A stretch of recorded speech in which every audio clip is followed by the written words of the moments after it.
The fluorescent lights in the Jensen Technologies boardroom hummed overhead as I adjusted my notepad, positioning myself in the corner chair, the one nobody ever wanted because it faced away from the windows. Perfect for someone who was supposed to be invisible. Emily, coffee. My stepmother Patricia snapped her fingers without looking at me. And make sure it's actually hot this time. Unlike yesterday's disaster. I stood quietly, smoothing down my plain gray cardigan. At 28, I'd perfected the art of being the family disappointment, the one who'd dropped out of Stanford, the one who never amounted to anything, the one who somehow still got pity invitations to family gatherings because Dad felt guilty about something from years ago. Right away, I said softly, gathering the empty cups scattered across the mahogany table. My half-brother Derek lounged in Dad's right-hand seat, his Rolex catching the light as he scrolled through his phone. Can you believe we're actually doing this? Selling to Meridian Corp for $340 million. I've already got my eye on a yacht. Derek, focus. Dad, Richard Jensen commanded from the head of the table. At 62, he still had the commanding presence that had built Jensen Technologies from a small electronics distributor into a regional powerhouse. We need to finalize the shareholder vote before Meridian's team arrives at 2. My half-sister Vanessa adjusted her designer blazer, the one that probably cost more than my entire year's rent. The vote's a formality, Dad. You've got 35%, Mom has 8%, I have 4%, Derek has 5%. That's 52% right there. Uncle Tom and Aunt Linda will vote with us. That's another 12%. We're at 64%. Done. I returned with Patricia's coffee, setting it down gently. She didn't acknowledge me. What about the remaining shares? Uncle Tom asked, reviewing documents on his tablet. There's 18% unaccounted for in the shareholder registry. Dad waved dismissively. Small investors. Inherited shares from early employees, minor stakeholders who never attend meetings. I've sent proxy notices to all addresses on file. If they don't respond by today, their shares abstain and we proceed with majority rule. And Emily? Aunt Linda asked, glancing at me with something that might have been pity. Doesn't she have shares? I remember your father left her something. The temperature in the room seemed to drop 10 degrees. Patricia's laugh was sharp. Oh yes, Emily's shares. All 1% of them. A lovely parting gift from Richard's father, who apparently thought charity cases deserved participation trophies. It was 2%, I said quietly, returning to my corner seat. Was it? Vanessa smirked. Forgive us for not keeping track of your vast empire, Em. Derek didn't even look up from his phone. 2% of $340 million is what, $6.8 million? It's cute. That'll keep you in cardigans for a while.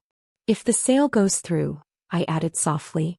When the sale goes through, Dad corrected, his tone final. Emily, I know you have some sentimental attachment to your grandfather's company, but this is business. Meridian's offer is exceptional. We'd be fools to refuse it. I nodded, making a note on my pad. I'd always taken notes at these meetings, a habit from when Grandpa Jack used to let me sit in his office as a child, teaching me to observe, to listen, to understand that the most important information often came from what people didn't say. The sentimental one, Patricia muttered to Aunt Linda, loud enough for me to hear. She probably thinks she's being loyal to Jack's memory.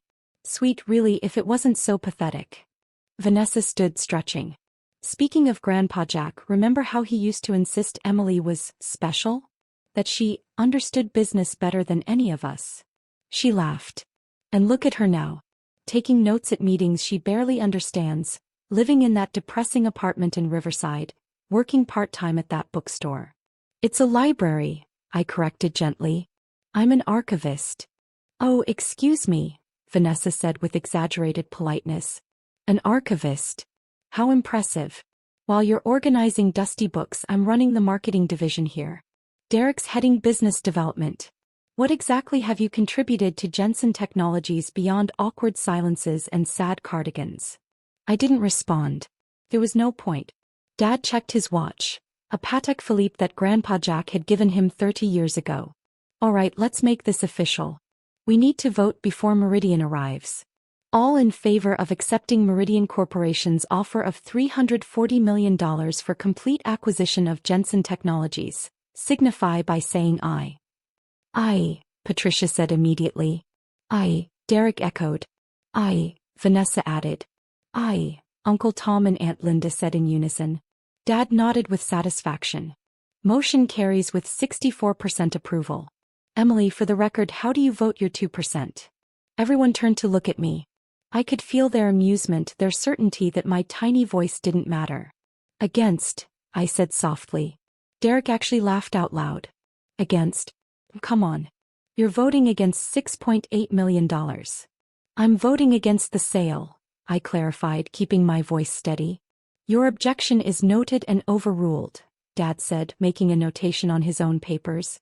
The vote passes 64% to 2%. The remaining 34% abstains or is non-responsive. Motion carries. Patricia stood, already reaching for her phone. I'm texting my realtor. There's a penthouse in Manhattan I've been watching. Don't spend it all yet, Mom, Vanessa grinned. We still have to wait for the money to clear. Formality, Dad assured her. Meridian's lawyers have already reviewed everything. Once they arrive and we sign the purchase agreement, it's just a matter of the wire transfer. 48 hours maximum. The next hour passed in a blur of celebration. Champagne appeared, the expensive kind, naturally. Derek started making calls about the yacht. Vanessa pulled up real estate listings for a vacation home in Aspen. Uncle Tom and Aunt Linda discussed retiring early. I sat in my corner taking notes, watching them divide an empire that didn't belong to them. At precisely 2 o'clock, Dad's assistant Marcus opened the boardroom door. Mr. Jensen, the Meridian team has arrived. 3 people entered. James Wellington, Meridian CEO, flanked by 2 lawyers carrying briefcases that probably cost more than my car. Richard. Wellington extended his hand warmly. Wonderful to finally close this deal. Meridian is thrilled to be acquiring Jensen Technologies. The handshakes went around. Introductions were made. I remained in my corner, apparently beneath notice. Shall we proceed with signatures? One of Meridian's lawyers asked, opening his briefcase and extracting a thick folder. We have the purchase agreement ready for execution. Absolutely, Dad said, reaching for his Mont Blanc pen, another gift from Grandpa Jack. Wellington's phone buzzed. He glanced at it, frowned slightly, then smiled apologetically. Excuse me one moment. My CFO needs to confirm something. He stepped aside, phone to his ear. The conversation was brief, but I noticed his expression shift from confident to confused. Richard, Wellington said slowly, returning to the table. My CFO is saying there's an issue with the shareholder vote. According to the registry filed with the state, Jensen Technologies has a controlling stakeholder with 82% ownership. The room went silent. That's impossible, Dad said flatly. I own 35%. I know exactly how the shares are distributed. Our due diligence shows otherwise, Wellington said, his tone shifting to something more cautious. The majority shareholder is listed as JE Holdings LC. Formed 12 years ago. The shares were transferred legally. All documentation is in order. Patricia laughed nervously. That's absurd. Richard's father died 12 years ago, but he left the shares distributed among family. There is no single majority holder. Mom's right, Vanessa said firmly. This is obviously an administrative error. Wellington's lawyer was already on his laptop, pulling up documents. Sir, I'm looking at the state filing now. JE Holdings LLC holds 82% of Jensen Technologies shares. The transfer was registered on March 15, 12 years ago, 2 weeks before Jack Jensen's death. Dad's face had gone pale. Jack never mentioned anything about forming a holding company. Who controls this LLC? Derek demanded. What's the registered agent? The lawyer scrolled through documents. The registered agent is listed as Morrison Chin and Associates, corporate law firm downtown. Uncle Tom leaned forward. I know that firm. They handled Dad's estate planning. But 82%? That's impossible. Even if he'd consolidated his own shares and some he'd bought back over the years, that's only, maybe 45% at most. Unless he'd been acquiring shares quietly for years, Aunt Linda said slowly. Buying out old employees, small investors. But why? Patricia's voice had risen an octave. Why would he do that and not tell anyone? I continued taking notes, my handwriting neat and steady. Dad turned to Marcus. Call Morrison Chin immediately. I need to know who controls JE Holdings. Marcus hurried out, phone already in hand. Wellington closed his briefcase. Richard, I'm afraid until this is resolved, Meridian cannot proceed with the acquisition. We need clear title and proper authorization from the controlling shareholder. This is a delay tactic, Derek said hotly. Some competitor trying to sabotage the deal. Or a clerical error, Vanessa added, though her confidence had dimmed. An old filing that was never properly updated. State corporate records don't generally have those kinds of errors, Wellington's lawyer said diplomatically. Especially not for 12 consecutive years. Marcus returned, his face troubled. Sir, I spoke with Margaret Chin herself. She confirms JE Holdings is a valid entity and does control 82% of Jensen Technologies. She says she's been managing the holding company as per the trust instructions Jack Jensen left. Trust instructions? Dad stood abruptly. My father's will was straightforward. Everything was distributed clearly. There was no mention of any trust. The trust was separate from the will apparently, Marcus said. Ms. Chin says she's bound by attorney-client privilege, but the controlling member of JE Holdings can authorize release of information. Then get them on the phone. Patricia nearly shouted. Who is it? Marcus hesitated. Ms. Chin says the controlling member is in this room. Every head swiveled, looking at each other with suspicion and confusion. That's ridiculous, Uncle Tom said. None of us control any holding company. It's probably some legal technicality, Aunt Linda suggested. Maybe it's in Richard's name but he forgot about it? Dad shook his head slowly. I would remember controlling 82% of my own company. Wellington stood. Richard, I appreciate this is complicated but Meridian needs clarity. We'll table the acquisition pending resolution of the ownership question. Please contact me when you've sorted this out. Wait, Dad said desperately. James, we can work through this. I'm sorry, Wellington said, his tone final. Without clear ownership authorization we cannot proceed. Our lawyers won't allow it. The Meridian team departed, leaving a wake of stunned silence. Derek broke it first. Someone call that law firm back. Demand answers. This is insane. Dad's phone rang. He answered it without checking the caller ID. Yes. His expression shifted as he listened. What? No, yes, I understand. Thank you for letting me know. He set the phone down carefully like it might explode. That was First National Bank, he said quietly. The bridge loan we took out against the company's assets last year. The one we planned to pay off with the Meridian money, they're calling it due. Immediately. Patricia went white. What? They can't do that. We have 90 days notice in the loan agreement. Unless there's a change in ownership or control of the company, Dad said mechanically. It's in the fine print. The bank's legal department reviewed the state filings and determined that JE Holdings, as the controlling stakeholder, could technically demand restructuring. They're protecting their position. How much is the bridge loan? Vanessa asked weakly. $42 million. Dad said. Due in full within 30 days, or they can force the company into receivership. The room erupted in chaos. Everyone talking at once, voices rising in panic and accusation. I stood quietly, gathering my notepad and pen. Where are you going? Patricia snapped at me. We're in crisis here. I need to make a call, I said softly. Now. Derek stared at me incredulously. I know you don't understand business but this affects you too. If the company goes under, your precious 2% is worthless. I nodded. I understand. I'll be back in a few minutes. I walked to the small conference room down the hall, the one Grandpa Jack used to call his thinking room. I pulled out my phone and dialed a familiar number. Morrison, Chin and Associates, Margaret Chin speaking. Hi Margaret, it's Emily Jensen. Emily. Her voice warmed immediately. I was wondering when you'd call. I assumed the Meridian meeting didn't go as your family planned. No, I said simply. They're panicking about JE Holdings now. As they should be, Margaret said. Your grandfather was very clear about the timing. He wanted you to observe how they'd behave when they thought they had total control. Have you seen enough? I thought about 12 years of being dismissed, ignored, treated like a charity case. I thought about Vanessa's mocking, Derek's contempt, Patricia's casual cruelty. I thought about Dad selling Grandpa Jack's legacy without a second thought, dividing the money before the ink was even dry. Yes, I said. I've seen enough. Then let's proceed, Margaret said briskly. I'm sending over the documentation now. You'll need to make the ownership public and exercise your controlling authority. Are you ready for that? I've been ready for 12 years, I said.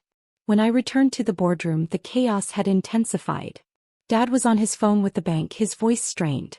Derek and Vanessa were arguing about whose fault this was. Patricia was crying, actual tears, about the Manhattan penthouse she'd already mentally purchased. I sat down in my corner seat and opened my email on my phone. Margaret's documents had arrived. Emily. Dad slammed his phone down. This isn't the time for social media. We need to figure out who controls JE Holdings before. I do, I said quietly. The room froze. What? Vanessa asked. I control JE Holdings, I repeated, keeping my voice calm and steady. I am the sole member and managing director. I own 82% of Jensen Technologies. The silence was absolute. Then Derek laughed, a sharp, disbelieving bark. That's not funny, Em. I'm not joking, I said. I stood, walked to the head of the table and connected my phone to the boardroom display. The corporate documents filled the screen. Grandpa Jack spent 10 years quietly acquiring shares from retiring employees, small investors, anyone willing to sell. He consolidated 82% of the company and transferred it all to JE Holdings, Jack Emily Holdings, 2 weeks before he died. The trust was structured to vest completely when I turned 28. That was 3 months ago, Patricia whispered. Yes, I confirmed. I've been the controlling shareholder since August 15th. I've been waiting to see what you'd do. Dad stared at the documents like they were written in a foreign language. But why? Why would Dad do this? Because he knew, I said simply. He knew you'd sell the company the moment it became profitable enough. He knew you'd cash out and forget everything he built.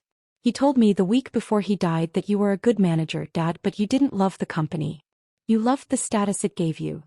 This is insane, Vanessa said, but her voice lacked conviction. You dropped out of Stanford. You work in a library. You wear cardigans from Target. I dropped out of Stanford because Grandpa Jack needed help, I said. He was sick and he was racing against time to teach me everything about running Jensen Technologies.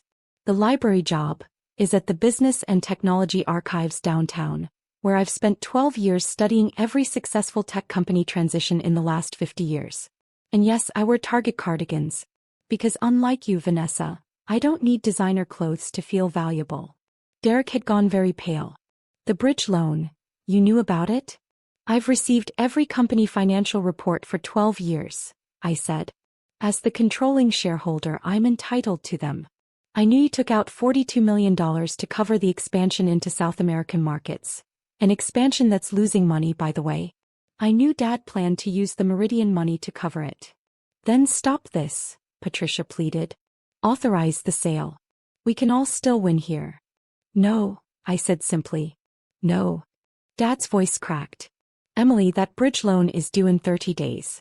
If we don't sell to Meridian, we can't pay it. The company will go into receivership. You'll lose everything too. I won't sell to Meridian, I said. Because their offer is $120 million below fair market value. They're acquiring a $460 million company for $340 million, banking on your desperation and financial ignorance. I pulled up another document on the screen, a detailed valuation report. I had Morrison Chin commission an independent valuation 6 months ago when I heard rumors you were courting buyers. Jensen Technologies is worth $460 million minimum, possibly $520 million with the right strategic partner. Meridian was lowballing you, and you were so eager to cash out that you didn't even question it. Uncle Tom was staring at the valuation report, his financial background letting him process the numbers quickly. She's right, he said quietly. Jesus Christ, Richard, she's right. Look at the comparable sales data. Meridian was stealing it. But the bridge loan, Vanessa started. Will be paid, I said. I'm authorizing a dividend distribution from the company's reserve capital. It'll be tight, but we can cover the $42 million and maintain operational funding. Dad sank into his chair. You've been planning this. I've been preparing, I corrected. Grandpa Jack didn't give me 82% of the company as a gift, Dad. He gave it to me as a responsibility. He taught me that ownership means stewardship, not exploitation. He wanted me to protect what he built. Protect it. Derek's voice rose. You're killing a $340 million deal. I'm preventing a $120 million loss, I corrected. And stopping you from destroying Grandpa Jack's legacy for yacht money. Patricia stood abruptly. Richard, do something. She can't just. She can, Dad said hollowly. She's the controlling shareholder. She can do whatever she wants. Margaret Chen's voice came through my phone, which I'd left connected. Emily, I have the next call queued up whenever you're ready. Thank you, Margaret. Put them through. The boardroom phone rang. Dad answered it automatically. Jensen Technologies, Richard Jensen. Mr. Jensen, this is Sarah Morrison from Techstone Ventures. We understand Jensen Technologies may be available for acquisition discussions. Dad's eyes shot to me. How did you? I've been in discussions with 3 potential buyers, I said calmly. Techstone, Waverly Industries and Prometheus Group. All 3 have expressed interest at valuations between $450 and $480 million. I told them we might be open to offers after the first quarter next year. You've been negotiating acquisitions? Vanessa asked in disbelief. I've been exploring options, I said. The difference is I actually researched fair market value first. Sarah Morrison's voice continued through the speaker. We're prepared to open discussions immediately if there's interest. We see significant potential in Jensen Technologies' patent portfolio and distribution network. Dad looked at me, and for the first time I saw something other than dismissal in his eyes. Fear maybe. Or respect. Ms. Morrison, I said, leaning toward the phone. This is Emily Jensen, controlling shareholder. We appreciate Techstone's interest, but we're not pursuing acquisition at this time. I'll have our corporate counsel reach out if that changes. Of course, Ms. Jensen. We look forward to hearing from you. The call ended. Derek broke the silence. You're not selling. Not now, I confirmed. Maybe not ever. I haven't decided yet. What are you going to do? Aunt Linda asked quietly. Run the company, I said simply. The way Grandpa Jack would have wanted. Sustainably. Responsibly. With actual long-term vision instead of quarterly profit chasing. I pulled up another document. This one a restructuring proposal I'd been working on for months. Effective immediately, I'm exercising my authority as controlling shareholder to implement the following changes. First, Derek, you're removed as head of business development. Your South American expansion has lost $18 million in 8 months. That division will be restructured under new leadership. Derek shot to his feet. You can't. I can and I am, I said calmly. Second, Vanessa, the marketing budget is being cut by 40%. You've been spending $200,000 per quarter on brand awareness campaigns that generate zero measurable return. We're refocusing on digital strategies with actual ROI metrics. Vanessa's face had gone crimson. Those campaigns are industry standard. They're industry waste, I corrected. Third, Patricia, your consulting fee of $15,000 per month is terminated immediately. You've attended 4 meetings in 2 years and contributed nothing beyond champagne preferences. Patricia looked like she might faint. I turned to Dad. Richard Jensen, you'll remain as CEO, but with revised compensation tied to company performance rather than personal draws. Your salary is being restructured to match industry standards for a company of this size. $280,000 base, with performance bonuses replacing the $650,000 you've been taking annually. Emily, Dad's voice was barely above a whisper. This is still my company. I built this. Grandpa Jack built this, I said firmly. You managed it. There's a difference. He started with a garage and a dream. You inherited a successful operation and maintained it.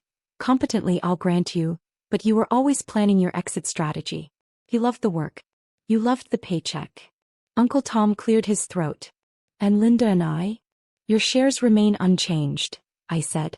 You're minority investors who've never taken more than the dividends you're entitled to. You're welcome to stay involved or step back, your choice. But the days of treating Jensen Technologies as a family piggy bank are over. I disconnected my phone from the display and gathered my notes. I'll be in Grandpa Jack's old office starting Monday, I said. I'm moving into the operational management role as executive chairperson. Dad will schedule a meeting to discuss the transition plan. Derek, Vanessa, HR will be in touch about your new roles. New roles? Derek sputtered. You're demoting us? I'm right-sizing you, I said. You can stay with the company in positions that match your actual contributions, or you can leave. Your choice. This is insane, Patricia said, her voice shaking. Richard, are you going to let her do this? Dad was staring at the valuation report still displayed on the wall. $120 million below market value, he said quietly. I almost sold for $120 million less than it's worth. You were selling your inheritance, I said softly. Grandpa Jack knew you would. That's why he made sure I could stop you. Vanessa found her voice, though it cracked. So what, you're just going to run everything now? You who knows nothing about. I know the company did $89 million in revenue last year with a 23% profit margin, I interrupted. I know our strongest market is commercial electronics distribution in the Pacific Northwest, with emerging strength in medical device supply chains.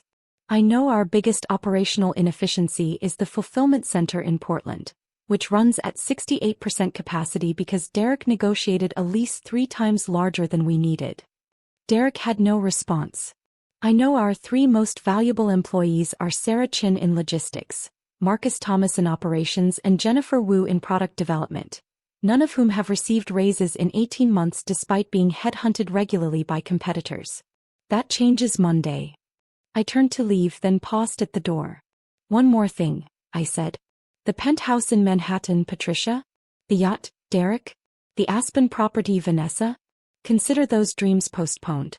But if you work with me instead of against me, if you actually contribute to building this company instead of harvesting it, maybe we'll all do well enough that you can afford those things eventually. And if we refuse? Vanessa challenged. Then you can exercise your right as minority shareholders to sell your shares, I said. I'm sure you can find a buyer. Though I should mention that as controlling shareholder, I have right of first refusal. And I'll be valuing those shares based on the same careful analysis Grandpa Jack taught me. I left them sitting in stunned silence and walked down the hall to Grandpa Jack's office. My office now. The door had been locked since his death, preserved like a museum. I had the key, I'd always had the key. Inside, everything was exactly as he'd left it. The worn leather chair. The wall of books about manufacturing, distribution, business ethics. The photo of us together at my college graduation from the business program I'd completed online while caring for him. The graduation my family hadn't attended because it wasn't Stanford. On the desk, in a sealed envelope with my name on it, was a letter. I'd known it was here. Margaret had told me about it, but I'd waited until today to read it. Emily, if you're reading this, you've reached 28 and claimed your inheritance. I hope I taught you enough.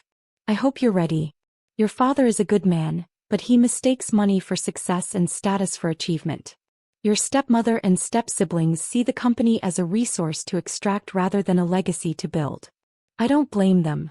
Our culture teaches that exit strategies are smart and cashing out is winning. But you understood even as a child that building something matters more than selling it. You asked better questions. You cared about the employees, not just the earnings reports. You saw the company as a living thing that needed tending, not a commodity to trade. The shares are yours not because you're my blood, though you are and I love you, but because you'll protect what I built better than anyone else. You'll face resistance. Your family will call you naive, accuse you of sentiment over sense, question your every decision. Stand firm. Trust your preparation. Remember that real leadership isn't about making everyone happy. It's about making the right choices even when they're hard. Build something that matters, Emily. Make me proud. Love always, Grandpa Jack. I folded the letter carefully and placed it in my desk drawer. Through the office window I could see the manufacturing floor where 347 employees worked. People with families, mortgages, dreams. People who'd been hours away from having their livelihoods sold to a corporate acquirer that would have eliminated 40% of positions within a year. My phone buzzed. A text from Margaret Chin. The documentation is filed. You're officially on record as controlling shareholder and executive chairperson. How does it feel? I looked around the office, felt the weight of responsibility settling onto my shoulders like a familiar coat. Feels like coming home, I typed back. Another text, this one from an unknown number. This is Sarah Chin from Logistics.